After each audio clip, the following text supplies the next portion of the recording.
एक्झामला फक्त 2 दिवस बाकी राहिलेत आणि हॉनेस्टली सांगायचं तर आता काय बाकी आहे आणि काय झालंय हेच कळेनासं झालं होतं. मग स्वतःला शांत केलं आणि सर्वात आधी करंट अफेअर हातात घेतलं. एकदा फुल रिवाईज केलं, पण तरी मनात एकच डाऊट इतक्यात क्लिअर होईलच का खरंच?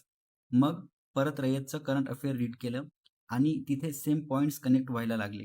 तेव्हा कळलं रिव्हिजन म्हणजे नवीन शिकणं नाही, तर आधीच वाचलेलं डोक्यात परफेक्टली बसवणं असतं. मग फास्ट मोडमध्ये पूर्ण करंट पुन्हा रीड करून घेतलं, कारण करंट कुठून विचारतील हे कुणीच सांगू शकत नाही.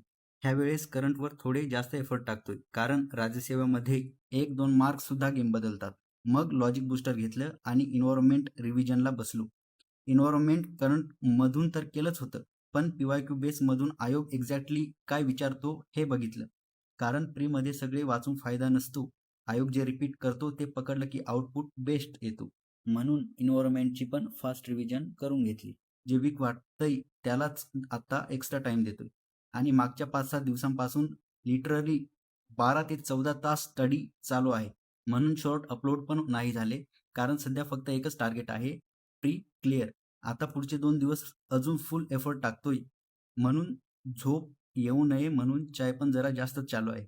मग नाईटला हॉल तिकीट काढायला गेलो. सोबत एक्स्ट्रा पेन, हॉल तिकीट आणि 2 आयडेंटिटी कॉपीज पण रेडी ठेवल्या. तुम्ही पण एक्झामच्या 2-3 दिवस आधी सगळी तयारी करून ठेवा. नाहीतर एक्झामच्या दिवशी कन्फ्युजन सुरू होतं.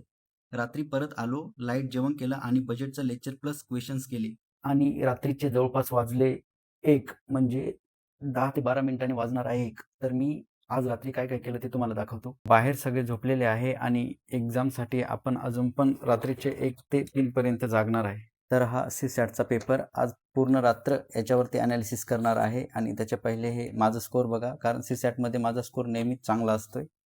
आणि फक्त जी-एसमध्ये मागच्या वेळेस 12 मार्कने राहिलोय आणि ह्यावेळेस जी-एसला जास्त टाईम दिलाय, तर बघू ह्यावेळेस एक्झाममध्ये काय होतं ते. आणि सीसॅटला स्कोर येण्याचं कारण म्हणजे मी पॅसेजवर जास्त फोकस करतो, कारण त्याच्यावरती कमांड आणि ॲक्युरेसी दोन्ही स्ट्रॉंग आहेत माझे.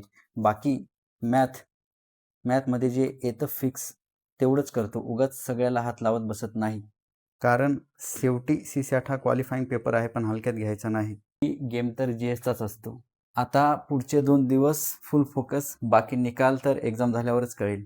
बाकी सर्व ॲस्पिरंटना ऑल द बेस्ट आणि तुमचं किती स्टडी झाला आहे आणि किती बाकी आहे ते आपल्या कमेंट सेक्शनमध्ये नक्की सांगा.